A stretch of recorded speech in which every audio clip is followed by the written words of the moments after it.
날씨가 많이 쌀쌀해졌습니다. 그래서 이제 여러분 멋진 겨울옷들 하나둘씩 꺼내고 계시죠? 예, 그래서 따뜻하게 입으시고 늘 건강에 유념하시기를 바랍니다.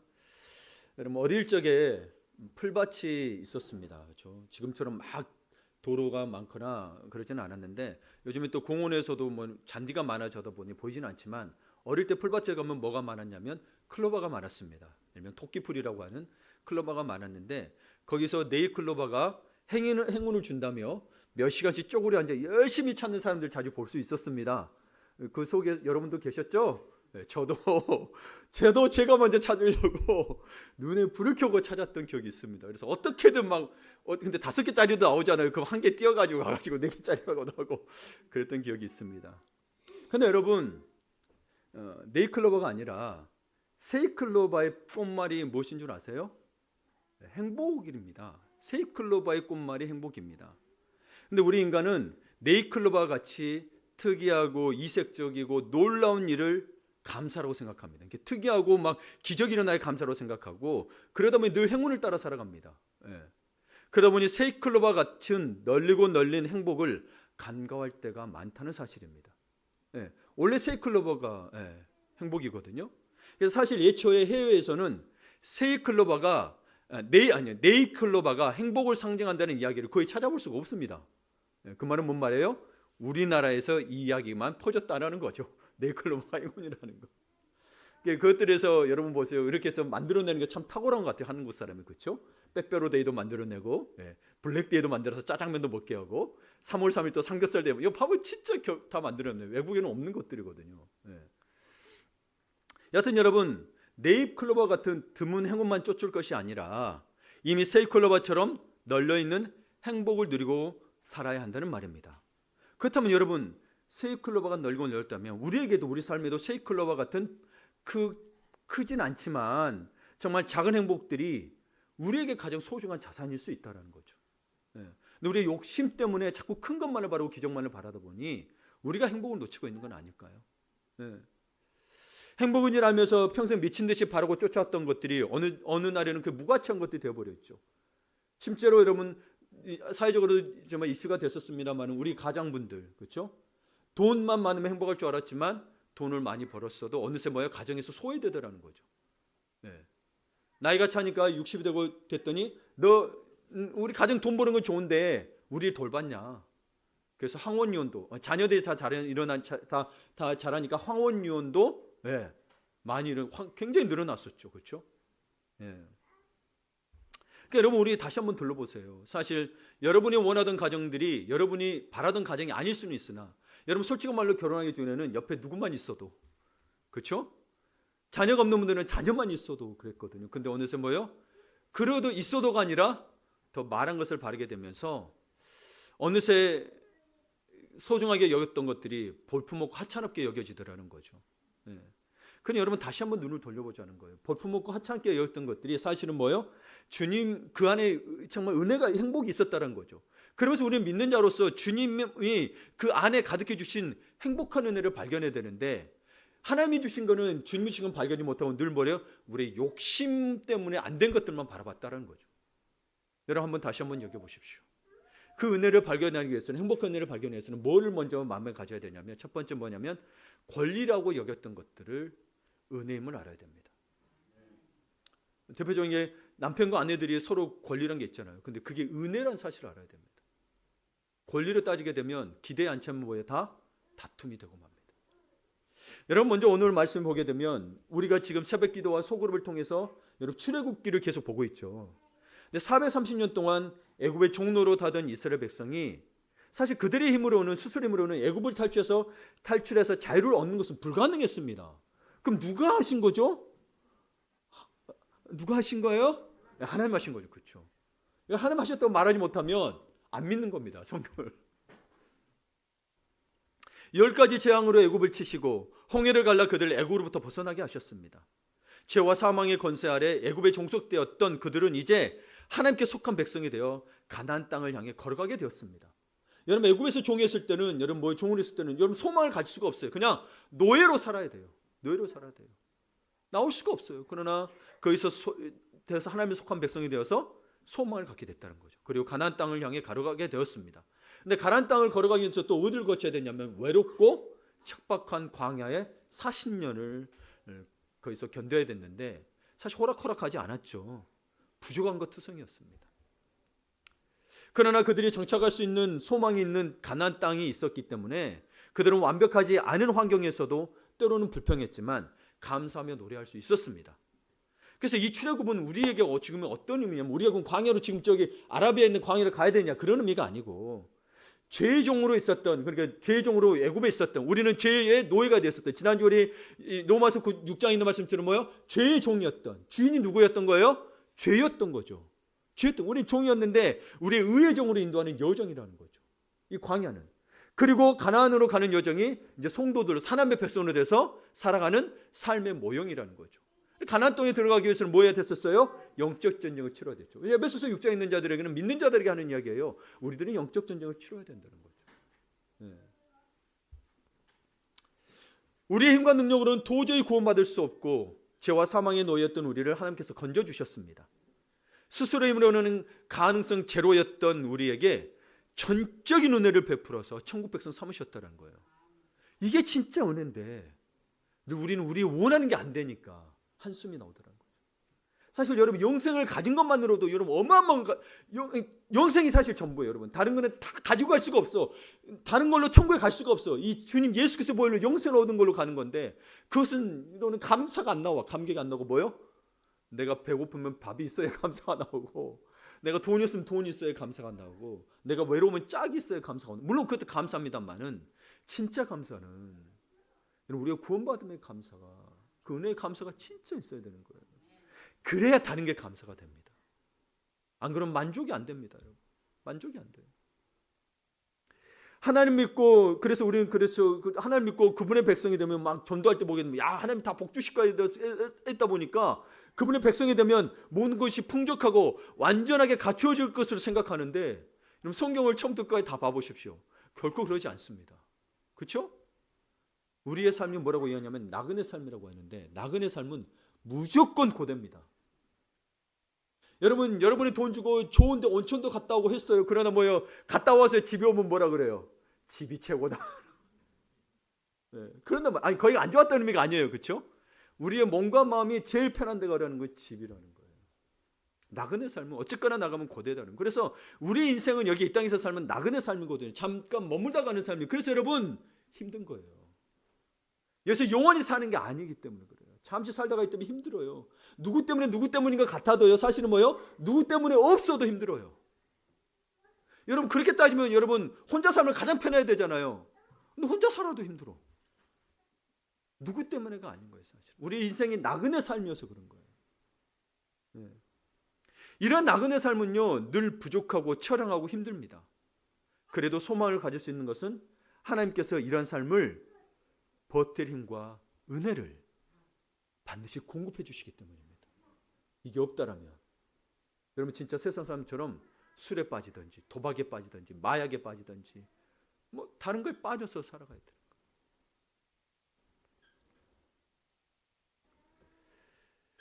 하나님이 이스라엘 백성에게 광야 가운데 완벽한 환경을 제공해 주시면 좋잖아요. 그렇잖아요. 노예에서 끌려내고 하나님 백성이었으니 완벽하게 제공하면 좋은데 그렇지 않았어요. 그 환경에서 충분히 버티며 걸어갈 수 있는 은혜를 주셨습니다. 그 은혜가 없으면 버틸 수는 없었습니다. 우리 생각에는 이거 다 챙겨주면 좋잖아요. 여러분 우리가 과학이 발달해서 인간이 편하게 만들면 좋잖아요. 그렇죠? 근데 여러분 편하면 편할수록 뭐예요? 더 뭐가 문제가 많아지더라는 거예요. 봐보세요. 인간이 편안하면 그렇습니다. 그러나 하나님이 주신 편안함은 다 완벽할 수 있는데 근데 우리 인간이 이 땅에서 살잖아요. 그래서 여러분 완벽하게 다 갖춰 있는 거죠. 천국밖에 없다니까요. 네, 여기에서는요 충분히 버텨야 돼요. 왜냐하면 영적 전쟁이 더 있기 때문에. 그걸 여러분 이해하시고 믿으셔야만이 여러분의 삶이 고달픔이 이해가 됩니다. 안 그러면 하나님 왜 그러세요? 왜 그러세요? 왜 그러세요? 나만 가지고 그러세요? 그러다가 내일 부르면 깨꼬닥하면 영혼의 소망, 영생의 소망이 없이 그렇게 고생했는데 영원한 형벌 가운데 갈 수 있다는 겁니다. 그래서 충분히 버티며 걸어갈 수 있는 은혜를 이스라엘 백성에도 광야에 주셨어요. 뭐를 주셨냐면 만나의 은혜입니다.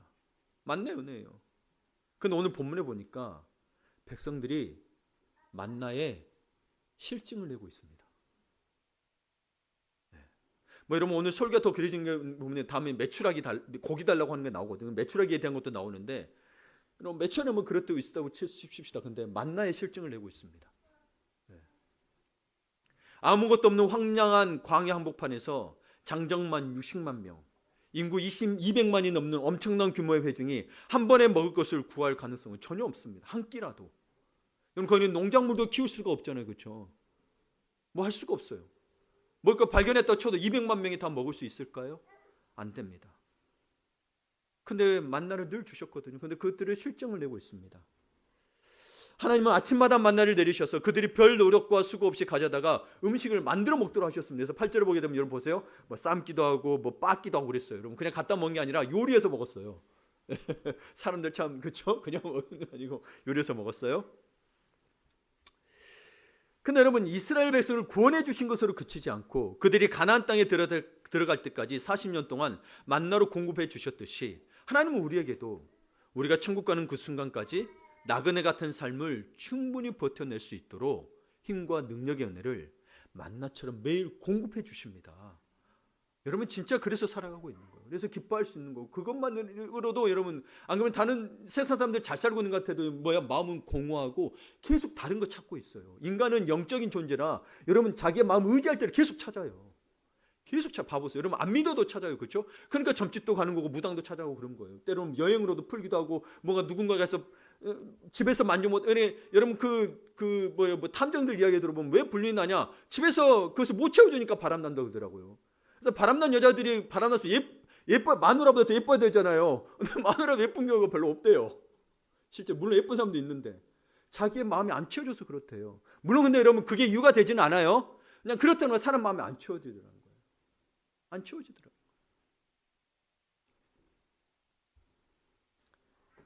그러니까 누구 탓이 사실은 아닌 거예요. 사실은. 네. 여러분들 생각해 보세요. 하나님 이렇게 공급해 주셨으니까 광야 한복판에서 만나를 늘 내려주셨고 붙들어 주셨고 걱정할 필요가 없잖아요. 그렇잖아요. 근데 문제가 하나 있었습니다. 문제가 뭐냐면 문제가 아닌데 문제가 됐어요. 그 만나가 매일 흡족하게 내렸다는 것입니다. 흡족하게. 이게 무슨 문제가 돼요? 너무 좋은 거 아닌가요? 문제가 됐습니다. 그것은 조건 없이 너무나 풍족하게 주시니까 그들이 먹다가 물려서 만나를 하찮게 여기고 불평했던 거예요. 만나를 하늘에서 주신 거잖아요. 그렇죠? 신비로운 거잖아요. 여러분 생각이 신비로운 거예요. 아침에 이슬과 함께 왔던 건데 이거를 이 만나를 하찮게 여기고 불평히 여겼다고 이 기록을 보고 이 부분에서 어떤 분이 자기가 하나님이었다면 백성들이 맨날 감사하며 살 수 있게 만들 수 있다는 글을 보았습니다. 내용인즉슨 일단 풍족하게 주면 안 된대요. 그렇죠, 그렇죠. 간당간당하게 그것도 선착순 10,000명으로 제한한다면 200만 명 중에 경쟁률 200대 1이니까 아마 여러분 9,999번째 10,000명째 되는 사람은 로또에 당첨된 것처럼 환호하고 좋아서 막 소리 방방 뛸 거라는 거죠. 그렇죠, 여러분. 200만 명 중에 10,000명이에요.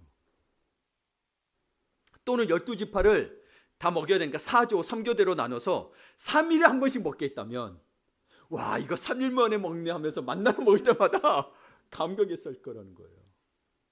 여러분 딱히 부정할 수가 없죠. 그렇죠? 인간이 참 그렇죠. 그러니까 만약 하나님께서 이렇게 만나의 제한을 두어 조건을 걸고 주셨다면 그들은 이 만나를 획득할 때마다 감사했을 거라는 거죠. 여러분 예를 들면 우리도 봅시다. 이 시대에 우리는 만나와 같은 그러니까 만나가 실제로 먹을 거 의미하면서 여러분 만나가 뭐였어요? 하나님의 말씀을 상징하잖아요. 만나와 같은 하나님의 말씀을 원하는 때에 어느 곳에서나 들을 수 있습니다. 핸드폰만 열면 너무 아무나 들을 수 있습니다. 근데 그렇다고 여러분 옛날처럼 더 안 듣는 것 같습니다. 사실 여러분은 목사들가 보면 목사들이 번아웃 오는 게 대체로 설교 준비하다가 번아웃 옵니다. 새벽 설교, 주일 설교. 여러분 1년, 2년, 3년, 4년, 5년째. 저도 5년째, 6년째 돼가고 있는데 여러분 최소 5개에서 많을 때는 10개까지예요. 새벽마다 주일마다 리더반이나 각종 소그룹이나 또 어디 뭐 해서 하거나 하면 여러분에게 하여튼 여러 가지에서 만나를 제공했습니다. 근데 여러분, 성도 여러분, 너무 풍족하게 하니까 혹시 하찮게 여기는 마음이 있는 건 아니죠. 근데 사실 여러분, 말은 안 해도 하찮게 여기고 있는 자세들이 그렇게 돼가고 있는 거 아세요? 옛날에는 여러분 인터넷에 반달 안 됐을 때는 진짜 여러분 옆에 이웃집 사람 불러까지 데리고 갔습니다. 좋은 말씀 있다. 새벽 4시 반이든 5시든 여러분, 저는 오늘 새벽에도 우리 장로님들하고 뭐 이야기했는데, 옛날에 새벽 기도하게 되면 새벽 운행을 새벽 2시, 3시부터 했어요. 그러면 기다리는 사람 보통 4시에나 4시 반에 했거든요. 그러면 새벽 기도 데려가면 어떤 사람은 20분이면 차로 가는데 뺑 돌아다니까 1시간씩 기다리고, 그럼 1시간 나와 있어요. 1시간 전에. 근데 불평 한마디 안 했어요. 여러분, 그거 아세요? 새벽 기도 매일 나오는 사람은 불평 안 해요. 근데 어쩌다 한두 번 나오려고 하니 불평하는 겁니다. 아이고 힘들고 피곤한데 해야 되냐 그러면서부터, 아이 새벽 기도 시간 왜 안 늦추냐부터, 꼭 가야 되냐부터 그러더라는 거예요. 여하튼 여러분, 지금 그런 것 같아요. 인터넷 열어서도 안 듣잖아요. 쇼츠만 보잖아요. 설교 듣는 게 아니고 쇼츠를 보잖아요. 정말 여러분, 점점 더, 여러분은 모르시겠지만 점점 더 하찮게 여기고 있는 것 같다라는 거예요. 설교자 입장에서. 최근에 한 3주 정도 됐는데요, 우리 교회에 마스크를 쓰시고 모자를 깊이 눌러쓰고 오시는 성도분이 계십니다. 누군지는 모릅니다. 다른 교회 성도분인 것 같아요. 지난주 금요일은 저기 뒤에 흥국뭉토를 나누고 하셨어. 말씀에 너무 감사하다고. 귀한 말씀들. 매일 못 오신 것 같아요. 매일 오고 싶은데 못 오시는 것 같아요. 일에 따라서 일주일에 한 2번 오시는데 참 힘이 됐습니다. 물론 매일 나오시는 분들에도 힘이 돼요. 근데 외부분이잖아요. 그렇죠? 네. 여러분, 사람들은 그런 말 합니다. 호의를 베푸면 그것을 권리로 하는 경우가 많다고. 은혜인데, 그렇죠? 호의를 베푼다는 것은 이 사람이 받을 만한 자격은 안 되고 이 사람의 능력도 안 되지만 내가 베풀어 준 건데 그거를 너가 당연히 베풀어 주는 권리로 한다는 거죠. 이 하나님 주시는 것들, 그게 말씀일 수도 있고 다른 것일 수도 있습니다. 처음에는 감격의 눈물을 흘릴 만큼 기적의 선물이 있을 줄은 몰라도 너무 풍족하고 제한 없이 주시워지면 절대 감사를 유지할 수 없는 나쁜 습성이 우리 안에 있다는 겁니다. 그게 어디서부터 시작된 줄 아세요, 여러분? 우리의 원죄가 시작됐던 에덴 동산에 하나님이요, 다 먹으라 그랬어요. 딱 하나 먹지 말라. 그게 왜 그렇게 먹고 싶었을까요? 그렇죠? 다 열매 많잖아요. 그게 선악과 열매가 어떤 건지 몰라요. 여러분, 뭐 영화에 사과를 넣으니까 사과를 아시면 안 돼요. 어떤 열매인 줄은 몰라요, 여러분. 네. 근데 어떤 건지는 모르겠어요. 왜 그게 먹고 싶었을까? 요리사도 아니면서, 그렇죠? 맛이 궁금하다 모르겠으나 무엇 때문에 먹었냐면 하나님처럼 될까 하여 라는 말에 넘어가 먹었다는 사실. 그러니까 뭐로부터 했냐면 거기에 불평과 불만이 시작되는, 없는 것에 대한 불평과 불만이 시작되면 이는 탐욕으로부터 비롯되기 시작한다는 거예요.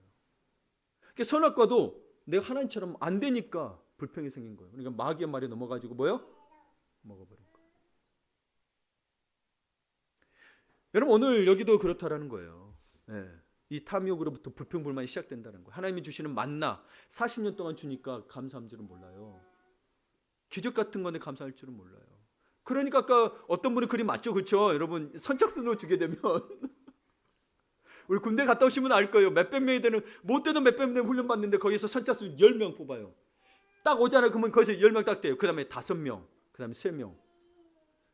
와, 뺑뺑이 돌리시키면요 엄청 힘듭니다, 여러분. 숨차고. 그러면 다른 사람 안 보여요. 거기에 선착순에 들어간 게 너무 좋은 거예요, 여러분. 최근에 여러분 뉴스에도 보시면 알겠지만 그 뺑뺑이 돌리다가 한 명이 완전 군장하고 여자 장교가 했어가지고 죽었잖아요, 한 명이. 훈련병 한 명이. 그래서 그거 재판 회부되고 뉴스에 이슈 됐었잖아요. 여러분, 뺑뺑이가 그래요. 물론 그 선착순은 아니었습니다만은. 그러면 여러분, 이 탐욕이 무엇일까? 그리고 탐욕이 어디까지일까 한번 생각해 봅시다. 먼저 탐욕은 여러분 질량을 말한 게 아니에요. 우리는 인간적인 사고로 생각하면 질량으로 생각합니다. 얼마만큼 있어야 된다고 생각하는 게 탐욕이고 더 가진 걸 탐욕으로 생각하는데 그게 아니고, 여러분 그걸 한번 보도록 할게요. 그래서 우리 4절을 먼저 보겠습니다. 4절을 보게 되면 그들 중에 섞여 사는 다른 인종들이 탐욕을 품음에, 탐욕이 여기 나오죠. 이스라엘 자손도 다시 울며 이르되 누가 우리에게 고기를 주어 먹게 하랴 그랬습니다. 그들 중에 섞여 있는 다른 인종들이 탐욕을 품었습니다. 이 다른 인종, 섞여 사는 다른 인종을 보게 되면 NRSV 버전을 보게 되면 영어로 레블이라고 번역을 했는데 이거는 오합지졸, 좀 무례한 무리들을 이야기합니다. 네. 하층민 이렇게 표현이거든요. 그래서 출애굽기 12장 38절에 개역개정도 뭐라고 되냐면 개역개정은 예전에 새벽에 전도사님이 설교했던 부분인데 잡족이라고 표현되어 있습니다. 잡족. 네. 그러니까 그냥 잡족이라는 말로 섞였다는 개념보다도 뭐요? 무례하고 조금 그 오만하고 좀 거칠은 무리들을 이야기해요. 그러면 이 무리들이 어떤 무리였냐면 출애굽할 때 함께 나왔던 좀 그래도 섞여 있는 잡족들, 그리고 어머니만 이스라엘 민족인, 당시에는 여러분 모계로, 이게 모계라는 게서 모자들이 뭐 사회적으로 행사를 했다는 게 아니고 혈통에 대해서는 유대인들이, 히브리인들이, 그 당시 히브리인들이죠. 히브리인들이 모계를 따랐습니다. 그래서 이스라엘 민족이 어머니만 이스라엘 민족인 호니라들이 포함될 수 있었다는 거예요. 네. 그러니까 이들은 이스라엘에서의 비주류잖아요. 이 비주류 계층이다 보니까 누구보다 불만이 많을 수 있고 또 신앙적으로도 문제가 있을 수 있었습니다. 교회에서도 마찬가지죠. 여러분 비주류가 되면 그런 불만이 생길 수밖에 없죠. 네. 속하고 싶은데 잘 안 됐다니까. 그러나 여러분 그로 인해서 이유가 되면 안 된다는 게 뭐냐면 그들이 뭘 따랐냐면 육체의 소욕을 따랐다는 거예요. 고기가 먹고 싶다. 근데 그게 뭐예요? 엄청난 불평이 돼버린 거예요. 하나님을 원망을 줘도까지 했던 거고 뭐를 하찮게 여겨버리면 만나를 하찮게 여기기까지 된 거예요. 그건 하나님 자체를 부정하는 겁니다. 하나님이 주신 은혜들을 완전히 부정하는 거죠. 그래서 이스라엘 백성들도 같이 뭐예요? 원망과 불신앙의 자극을 받아버린 거예요. 먼저는 여기에서 시작됐어요. 그러나 여러분 이걸 아셔야 됩니다. 이거는 구약 시대만 있었던 게 아니고 신약 때도 보게 되면 갈라디아서 5장 17절에 보게 되면 육체의 소욕은 성령을 거스르고 성령은 육체를 거스르나니 이 둘이 서로 대적하게 돼 있어요. 여러분 성령이니까 대적 안 되는 게 아니라 성령은 또 뭐예요? 육체의 소욕과 대적하게 됩니다. 육체가 뭐예요? 계속 안 따르니까 성령의 것을 서로 안 따르니까. 그러면서 뭐 하겠냐면 너희가 원하는 것을 하지 못하게 하려면, 너희가 원한다는 것은 여러분 일반적 백성이 아닌 거 교회를 말해요. 갈라디아 교회 이야기한 거예요. 하나님의 뜻을 하려는 것을 뭐예요? 못하게 한다는 겁니다. 그러니까 육체의 소욕은 성령을 거스르고 성령의 소욕은 육체를 거스르기 마련인 거예요. 교회에서 일이 안 되는 거지. 이 두 개가 부딪혀서 안 되는 거예요. 하나님 믿는 것인가 다 잘 될 것 같아도 그게 아니라는 거예요. 그러니까 너희 보고 어떤 소욕을 따라라? 성령의 소욕을 따라라. 그러니 뭐하라? 성령 충만하라. 네, 그런 거예요. 그렇게 불만의 세력이 애굽에서 먹었던 음식을 갈망하자 모든 이스라엘 백성들의 마음도 그것을 다시 기억하게 되었습니다. 예. 그리고 누가 우리에게 고기를 주어 먹게 할까 하며 통곡하기 시작했습니다. 여기 보게 되면 개역개정에는 뭐라고 됐냐면 여러분 다시 울매를 됐어요. 이스라엘이 다시 울매를. 여기는 히브리어로 보게 되면 통곡했다는 말인 거예요. 영어는 그리프, 통곡하다는 거예요. 네. 여러분 고기 못 먹어서 통곡할 일까지. 이 통곡했다는 의미는 어떤 의미냐면요, 단순히 고기를 못 먹어서가 아니라 원망한다는 거예요. 억울하다는 의미인 거예요. 왜 우리를 여기서 이끌어내서 이 고기도 못 먹게 하냐는 거예요. 이 장면을 보면서 여러분 먼저는 뭘 생각해야 되냐면 인간이 주위 환경에 얼마나 쉽게 영향을 받는가를 여실히 보여주고 있습니다. 내가 교회 비판을 안 할지라도 교회 비판에 가면 그 속에서 나도 어느새 비판하고 있을 수 있습니다. 내가 수근수근 소연되는 사람이 아닌데 거기 수근수근 데 가게 되면 안 하고 있다가 어느새 나도 그래 그 사람 맞아 이렇게 하면서 어느새 쏙 들어가고 있더라고요. 여러분 그러니까 우리는 그것을 이겨낼 수 있고 그 자리를 피할 수 있는 성령의 사람이 되어야 합니다. 성령의 사람은 어떤 사람이냐? 성경에서 복 있는 사람입니다. 왜냐하면 예수님 말씀하시기를 성경에서 가장 좋은 걸 뭐라 그랬어요? 성령이라 그랬거든요. 가장 복 받는 사람인 거잖아요. 네. 그 시편 기자의 복 있는 사람 나오죠. 시편 기자가 복 있는 사람 뭐라 그래요? 악인의 길을 좇지 아니하며 죄인의 길에 서지 아니하며 오만한 자리에 앉지 아니하며. 그러니까 여러분 이 잡족은 여기서 말하는 성경에 나오는 이 잡족은 뭐예요? 섞여 있는 종은 뭐예요? 악인이고 오만한 자고 죄인의 길에 서 있는 자라는 거예요. 그럼 복 있는 사람은 거기에서 서지 아니하고 같이 함께하지 아니하고 오직 뭐예요? 여호와 율법을 즐거워하며 그 율법을 주야로 묵상하는 자로다. 자, 여러분이 묻겠습니다. 당신은 복 있는 사람입니까? 성령의 소욕을 따는 사람입니까? 아멘을 못하신다면 한번 생각해 보세요. 이미 자신이 복 있는 사람인지 알고 계시나요? 이미 복 있는 사람이에요. 여러분 우리들이 복 있다고 생각할 때 세상 사람들과 비교해서 그들보다 더 못 받고 더 성공 못하면 복 없는 사람인가요? 그래서 아멘을 못하는 경우가 있어요. 여러분 그게 아니고요. 여러분 제가 아무리 그 세상 사람들과 비교해봐도 여러분은 복 있는 사람이 맞습니다. 왜냐하면 복 있는 사람은, 복 받은 사람은 뭐라고 했어요? 여호와 율법을 즐거워하며 그 율법을 지하로 묵상한 자이면 복 있는 사람이에요. 그럼 나에게 복이 안 오느냐? 율법을 즐거워 안 하고 묵상을 안 하니까. 즐거워 묵상을 해야 그 말에 순종을 할 거 아니에요. 뭐에 순종할지 모르겠대. 말씀을 묵상 안 하니까 순종 못 하는 거예요. 뭐 하는 줄은 모르는 거예요. 그 즐거워해야 말씀 잘. 여러분, 여호와 말씀 성경이 쉽지는 않잖아요. 그냥 보기에는. 즐거워하지 않으면 못 찾아봐요. 여러분, 하고 싶은 것도 책 본다 그러면 보기 싫은데. 그렇잖아요. 아니, 이 책 보면 돈 벌어. 이 책 벌어서 투자하는 방법 배우면 돈 벌어. 그것도 책 보기 싫어가지고 어떻게든 요점만 빼가지고 듣고 하려고 그러는데. 그럼 성경 보라면 즐거워하지 않으면 어떻게 보겠냐는 거예요. 성경이 어려운, 사실 여러분 성경이 어려울 수는 있으나 그게 먼저가 아닙니다. 우리가 즐거워하지 않기 때문에 더 어려운 겁니다. 네. 그래서 성경이 딱 이들을 믿어보세요. 여호와의 율법을 즐거워하며 그 율법을 직관 복사한 자면 복 있는 사람인데 우리가 복 있는 사람처럼 못 산다는 거예요. 근데 이런 사람은 복 있는 사람인 걸 믿으셔야 돼요, 여러분. 세상 기준으로 막 돈 버는 거 성공으로 보는 게 아니라고요, 성경의 기준은. 그걸 내려놓으셔야 돼요. 그는 주님이 원하시는 방법이 아니에요. 예를 들면 여러분 제가 한 가지 이야기를 하는데 저희 어머니는 늘 이런 기도를 하며 이런 이야기를 하십니다. 가끔씩 하세요. 자주 하시는 것 같아요. 최근에도 그러셨어요. 어떤 일을 하냐면 자신은 가방끈도 짧고 멍청하고 미련해서 하나님께 늘 지혜 달라고 기도한다고. 그래서 이번에는 이야기했습니다. 이게 화요일인가 이번 주 화요일인가 그랬던 것 같아요. 어머니 이미 지혜로운 사람인 거 아세요? 아니야, 나는 미련한 사람이야. 아니에요, 어머니는 지혜로운 사람이에요. 아니니까 미련한 사람입니다. 근데 왜 그래? 내가 몰랐지? 왜 모르는지 아세요? 믿지 않아서예요. 믿음이 없다는 게 아니에요. 그걸 믿지 않았었다는 거예요. 여러분, 우리 어머니도 만약 처녀 때부터 했다 치면 지금 80세니까 못해도 30도 50년을 신앙생활했는데 이거 자기가 믿지 않고 있다는 걸 몰라요. 그래서 자기가 믿지 않았다 그러면 그걸 못 받아들여요. 여러분도 그럴 수 있어요. 근데 제가 보니 믿지 않은 거예요. 성경 원리대로 따지면. 무슨 말이냐면 딱 했어요. 어머니, 하나님을 경외하고 사랑하지요? 그렇지요? 많이 하나님을 사랑하지요, 목사님?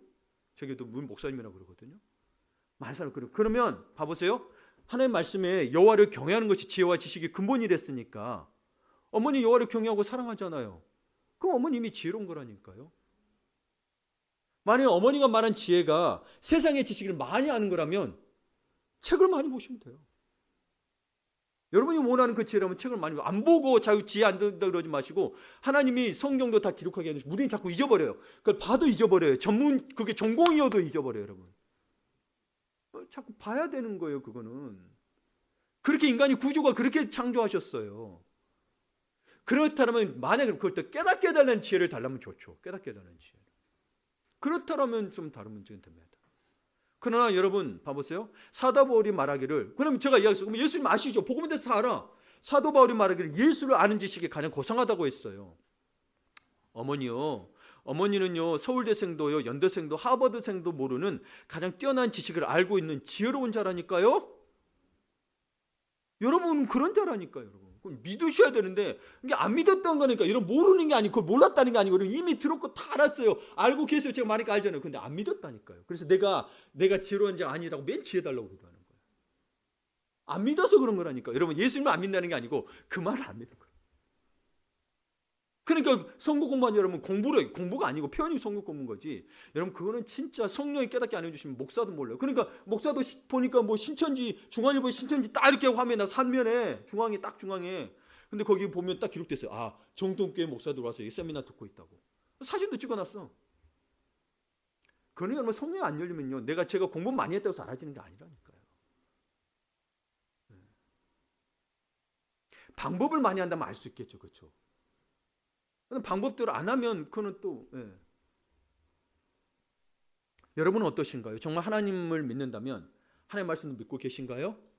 그럼 여러분 지혜로운 자라니까요. 그래서 여러분 성경에 대해서 그렇게 열리잖아요. 그럼 책들이 이해가 훨씬 잘 되니까요. 다른 책들이.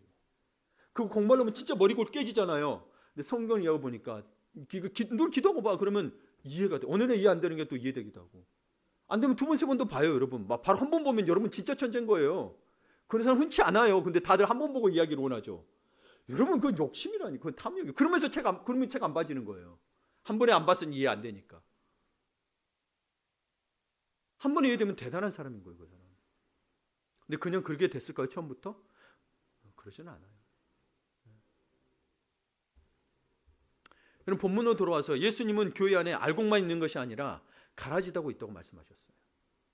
하나님의 백성이 우리의 삶의 여정에는 가라지도 있고 잡족도 있습니다. 우리 마음속에 잡족이 있다는 거예요. 그 잡족이 하는 일은 탐욕을 품는 것이었고, 탐욕을 품자 불평과 원망이 시작됐습니다. 여러분, 이 탐욕의 기준은 무엇일까요? 어디까지가 탐욕이고 욕망일까요? 그럼 이거를 깊이 잘 생각하셔야 여러분은 안 넘어져요. 네. 어떤 사람은요, 자기가 욕심이 없다면서 한 달에 5천만 원만 벌면 되겠다고 합니다. 탐욕일까요? 제가 이렇게 물어보니까 탐욕이 아닌 것 같죠, 그렇죠? 네, 어떻게 보느냐예요. 네, 제가 말했어요. 질량이 아니라고, 탐욕은. 강이라는 사람은 100억 원을 원하고 박이라는 사람은 100만 원을 원한다면 강이라는 사람의 탐욕이 더 많은 것일까요? 아니요. 탐욕의 기준은 물질이 아니라, 세상의 기준은 물질이잖아요. 탐욕의 기준은 물질이 아니라 하나님의 마음과 의중에 있습니다. 하나님께 달려있어요. 탐욕의 기준. 어떤 의미냐면 하나님 뜻이 기준이잖아요. 하나님께서 허락하신 것까지는 탐욕이 아닙니다. 하나님이 허락하신 것까지는 탐욕이 아닙니다. 이게 무슨 말이냐? 하나님이 허락하셨다면 어떤 사람에게는 5천만 원, 100억 원도 탐욕이 아닐 수 있지만, 하나님의 허락이 없다면 그 어떤 사람에게는 10,000원짜리 한 장도 탐욕일 수 있다는 겁니다. 이걸 진짜 잘 깨달으시고, 이걸 여러분 그냥 지혜로 이해를 여러분 잘 몰라요. 이거 성령이 가르쳐 주셔야 돼요. 여러분 들으니까 그냥 아는 것 같죠? 내일 되면 잊어버려요. 이게 뭔 말인지. 성령이 깨달아 주셔야 기억에 남는 거예요.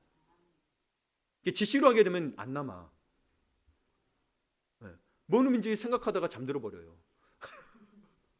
좋죠. 잠들면 좋아요. 네. 잠드는 것도 건강에 좋아요. 여러분 잘 생각하세요. 하나님이 허락하셨다면 여러분에게 5천만 원, 100억 원도 1,000억 원도 탐욕이 아닐 수 있지만, 만약 하나님이 허락하지 않으시면 단돈 10,000원도 탐욕이 될 수 있다고요. 기준이 누구예요?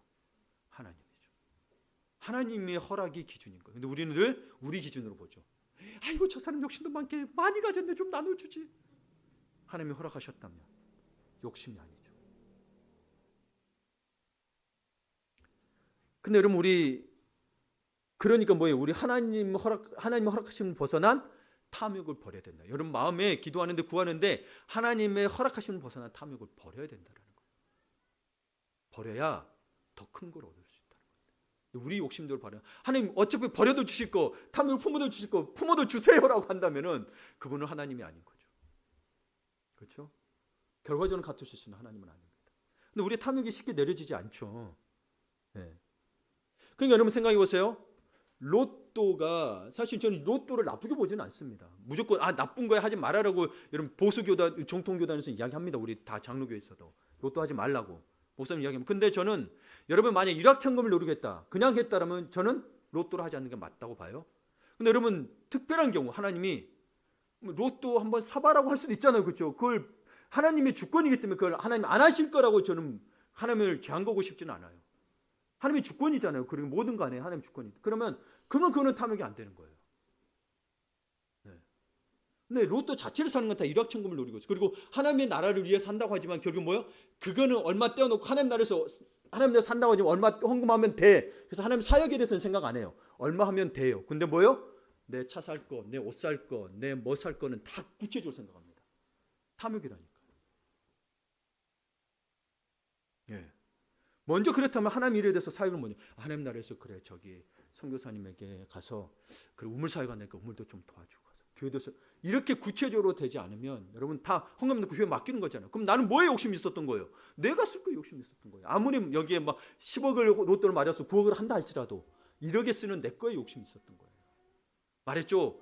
액수가 탐욕이 아니라고.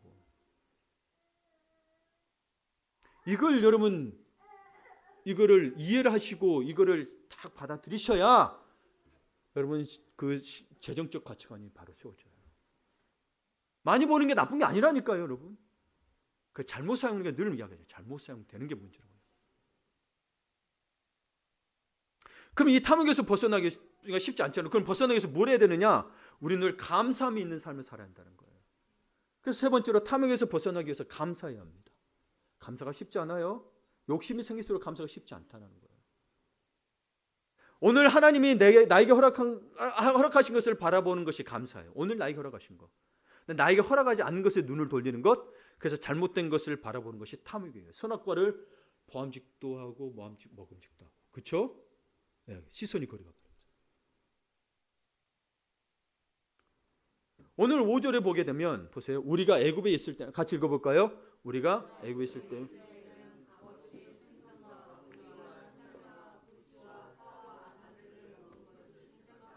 아멘.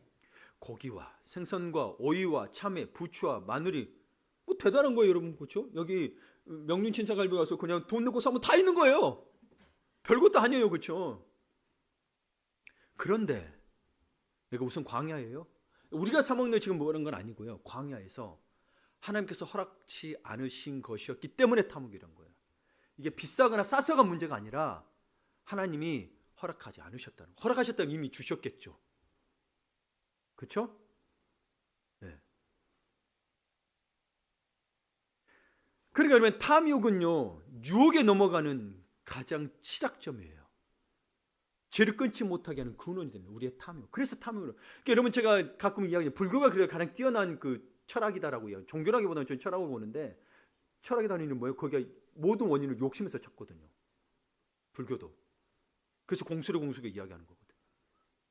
네.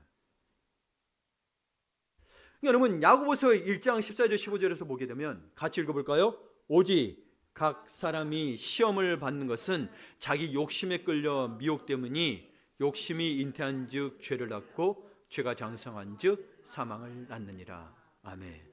탐욕이 걷고 뭐까지 가요? 사망까지 가더라고요. 죄의 근원이에요, 탐욕이. 그러니까 우리가 죄성이 발현이 된 게 뭐냐면 욕심 때문에 계속 발현이 된다는 거예요. 우리의 죄성이 문제인데 그 죄성이 뭐 때문에? 우리의 욕심, 탐욕. 절대 인간은 그러니까 본능적으로 우리는 손해 안 보려고 합니다. 여러분, 기도도 하나님 나 고난에 있게, 고난도 있으니까, 아니 고난도 늘 있습니다. 고난은 이겨 해달라고 볼 거 없을 거예요. 고난 없게 해달라고 그러고 편하게 해달라고, 다 만족한 거 해달라고 그러잖아요. 평탄하게 해달라고 그러잖아요. 그렇죠? 특히 부모님들 자녀에 대해서 기도할 때. 여러분, 그렇지가 않다라는 거예요. 여러분, 그러니까 사실은 광야에서 굶어 죽을 형편이었을 때는 만나에 감격했어요. 우와, 이 만나. 그래서 막 많이 가져가고 썩기도 하고 그랬단 말이에요. 근데 그 만나가 매일 풍족하게 내리자 감사가 사라지더니 탐욕을 품습니다. 고기를 안 주시네? 그러면서 만나를, 하늘에서 내려온 만나를 보고, 이 만나를 보고 원망합니다. 이 초라한 음식을 혐오한다라고. 이게 민수기 21장 5절에서 이야기합니다. 그들이 또 불평을 해요. 만나에 대해서. 제가 5장에가 이 부분이 있는 게 아니고 제가 21장을 착각해가지고 5절만 보고 이렇게 했는데, 여기 5절에는 그 생각난다고 그랬잖아요. 근데 21절 5절에 뭐라고 하냐면, 만나에 대해서 뭐라고 하냐면 이 초라한 음식을 혐오한다. NIV 성경이 뭐라고 되냐면, 아까 5절을 한번 띄워주실래요? We detest this miserable food. miserable food는 뭐냐면 이 끔찍한 음식이라는 뜻이에요. miserable이 비참한 뜻이에요. 그리고 detest는 여러분 hate라는 영어 들어보셨죠? 그게 증오하다는 뜻이거든요. 근데 그보다 더 강력한 언어가 detest예요. 정말 싫어하는 거예요. 꼴 보기도 싫은 게 디테스트예요. 여러분, 그러니까 이 만나를 아주 끔찍한 음식이라고 표현을 한 거예요. 이건 뭐예요? 하나님이 주신 은혜와 하나님의 역사를 완전 부정하는 거죠. 하나님을 아주 하찮게 여겨버린 거예요. 여러분, 만나를 하찮게 여겼다는 것은 하나님을 하찮게 여겨버린 거예요. 그냥 우리가 봅시다. 상황이 좋으면 감사하고 열악하면 불평하는 게 당연한 것 같지만, 감사와 불평은요 사실 각기 상황과 조건에서 나오는 게 아니라는 거예요. 상황과 조건 때문에 불평하는 거 같죠. 누구 때문 같잖아요. 근데 사실은 뭐예요? 내 시선에서 나온 거예요. 저 사람 부족하면 뭐예요? 저 사람 부족하지만 내가 긍휼한 마음, 자식처럼 보게 된다면, 아이고 내게 자식만 정도 감사하지, 감사가 되는데, 남편이나 아내로 보면 뭐가 돼요? 왜 그것밖에 못해? 시선의 차이예요, 여러분. 누구 때문이 아니에요. 내 마음의 시선이 그렇게 만들어버린 거예요. 부족할 수 있어요. 다른 사람 비교해서 근데 내 시선이 벌써 비교하고 있다니까요. 나는 비교당하기 싫으면서 내 남편, 내 아내는 내가 비교하고 있더라는 거예요. 나는 비교당하기 싫잖아요. 기분 나쁘잖아요. 비교하면. 저도 기분 나빠요. 그러면 참으라기도 잘 안 참아줘요. 사실 그렇잖아요. 네. 근데 우리는 뭐예요? 먼저 마음속으로 비교하고 있으니 말 속에 그게 나오다는, 비꼬듯이 나오고 뭐 하듯이 나오고. 그걸 여러분 바꾸셔야 된다는 거예요. 감사와 불평의 결과는 엄청난 차이가 납니다. 그들이 약속의 땅을 정복하지 못했던 결과는 작은 시선에서 시작됐어요. 가나안 민족을 하나님의 말씀처럼 우리의 자기들의 밥으로 보느냐, 아니면 인간의 마음으로 크고 장대하잖아요. 크고 장대하니 무섭게 보느냐. 이 차이가 결정돼 버렸어요. 자기의 시선이에요. 똑같은 마음이었는데 갈릴과 요소는 우리의 밥이야. 근데 다른 사람들은 뭐예요? 아, 우리가 저들의 밥이야. 여러분의 마음을 바꾸셔야 된다. 오늘 당신은 무엇을 보고 있습니까? 비참하고 보잘것없는 나를 보고 있습니까? 아니면 하나님의 말씀을 보고 있습니까? 왜 불평하고 울고 있으십니까? 무엇 때문에 서운하고 섭섭하신가요? 근데 사실 우리 믿는 자들이 서운하고 섭섭한 것은 무엇 때문이냐면 하나님이 나한테 주지 않으니까 사실 서운하고 섭섭한 게 많거든요. 그런데 눈을 돌려 봐보세요. 하나님 내게 주신 것이 얼마나 많은지. 여러분, 솔직한 말로 여러분 봐보세요. 우리가 결혼할 때도 보게 되면 누군가 옆에 있어주기를 바라면서 그러잖아요. 자식도 생기면 감사하고. 근데 그거를 결혼하고 나서 그걸 잊어버려요. 네. 그럼 또 그렇죠. 결혼한 사람들은 또 차라리 없는 게 낫다고. 그럼 혼자 사는 사람들은 뭐 행복할까요? 아니라는 거예요. 여러분, 이게 더 행복하고 말고가 없다니까요. 그렇죠? 다 해보셨잖아요. 다 해보신 계시잖아요. 그렇죠? 그러지 않다라는 거예요. 내 마음이 주변을 돌아서 작은 거에도 아까 지금 말했던 세이클로바가 많잖아요. 그 작은 거에서 감사를 찾지 않으면, 여러분, 우리는 늘 크고 뭐 기적 같은 일만 감사를 찾는, 여러분 인생에 그게 몇 번이나 일어날까요? 근데 가장 크고 놀라운 일이 일어났어요. 여러분, 우리가 예수 믿고 용서를 얻었다는 거. 근데 그걸 못 본다라는 거예요. 그냥 남들이 있는 거 없는 것만 내가 보이는 계속 남들. 여러분, 그 사람도 보여. 여러분 보면서 없는 거 보면서 또 그 마음속에 그럴 거예요. 그렇잖아요. 여러분, 눈을 돌려, 다시 한번 말씀, 눈을 돌려 하나님이 내게 주신 것이 얼마나 많은지를 보시기를 바랍니다. 힘든 거 알아요. 여러분, 힘들지 않다는 게 아니에요. 없는 게 없다는. 근데 돌아보지 않으면 안 돼요. 그것을 보는 게 감사라는 거예요. 여러분, 우리가 솔직히 말해서 우리가 흔히 말하는 좋은 일만 계속 일어나지가 않는다라는 거예요. 안 그래요? 오히려 나쁜 일이 더 많이 일어나요. 봐보세요, 여러분.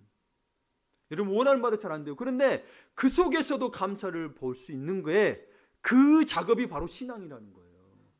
그 작업이 신앙. 우리 신앙인이잖아요.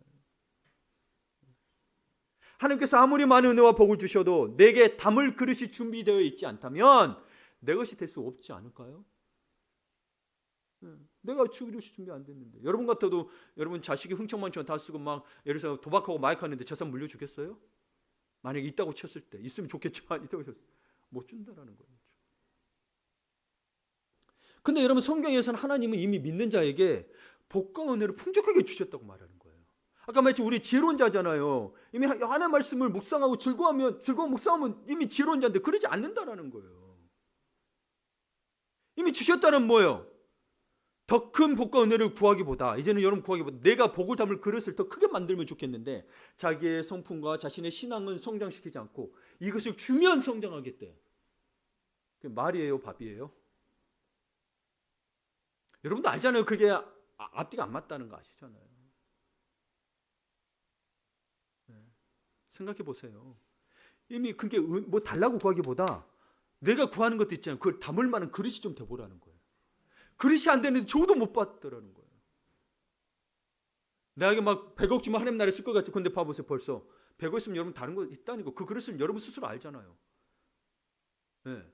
벌써 나를 위해 쓰고 뭐에 쓰고 하나님 나라보다도 하나님을 헌금한다. 아까 말했잖아요. 그게 하나님 나라를 위한 게 아니라고.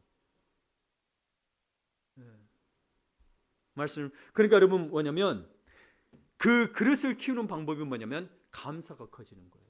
지금 여러분 어렵고 비교하면 솔직히 말해서 비교해서 너무 내가 가진 게 초라할 수 있어요. 그럼에도 불구하고 뭐예요? 감사하셔. 진짜로 하나님 앞에 감사하셔야 돼요.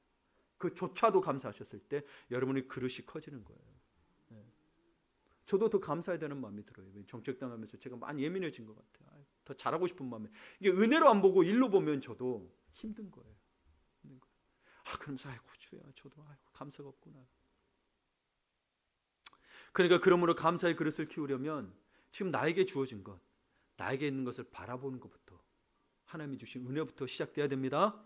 네, 말씀을 마무리 짓습니다. 오늘 내 삶이 완벽하지 않고 부족한 게 많지만 하나님이 아직 허락하지 않으신 것에 눈을 돌려 탐욕을 품기보다 하나님의 인도하심을 신뢰하며 내 일상을 새로운 시선으로 보기 시작하면 됩니다. 네, 허락하지 않은 거 아이고 이거 주세요 이거에 눈 돌리지 마시고 안 주신다는 게 아니에요. 이게 그날 의를 구하라 주신다니까요. 근데 하나님 인도하심 신뢰 먼저 일상을 하나님 앞에 바라보며 은혜를 바라보며 주신 것에 작은 것부터 세이클로바 같은 일상에서부터 감사하라는 거예요. 안 된 거에 대해서 불만만 갖지 마시고 내 남편 내 아내도 안 된 거에서부터 불만 갖지 마시고 작은 거 감사할 거 있잖아요. 그래도 감사할 거 있잖아요. 세이클로바처럼 눈 평범할지 몰라도 감사할 게 있잖아요. 제발 여러분. 그러면 바뀌어갑니다. 그럼 자녀도 바뀌어요. 여러분의 자녀가 안 바뀌는 거는 사실 부부관계에서 오는 게 굉장히 많아요.